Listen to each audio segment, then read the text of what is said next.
Russ Dallin, president and editor-in-chief of the Latin American Herald Tribune, has reported on this push from Venezuela. He joins us live now from Florida. Welcome back to the show.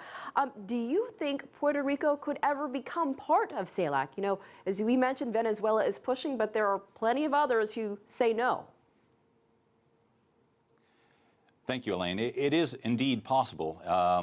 Of course, they're pushing for independence, but they're trying to do that to basically bring attention to the cause and kind of be a burr and a thorn and rub it in America's face that they weren't invited to this party. But the U.S. was actually helpful in setting it up in the fact that they pushed, for example, Chile to be the first president pro temp of the organization. And the first summit was indeed held by Sebastián Piñera in Chile. So that was a compromise that worked out for both sides in terms of the left and the right of Latin America. CELAC is still young. How does it progress or continue without former Venezuelan President Hugo Chavez, who obviously championed this organization? Yes, without Chavez, it's definitely missing both its court jester and its bank.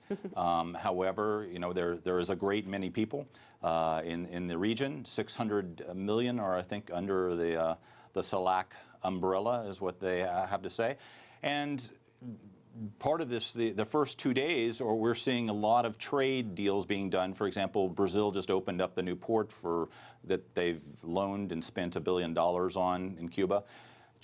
Mexico is trying to push for an exploration and production agreement to search for more oil around Cuba.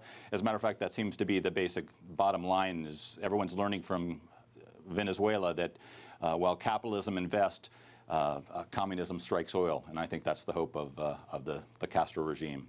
All right, another big day tomorrow with the world leaders. All right, Russ Dallin, we appreciate your time. Thank you so much for joining us from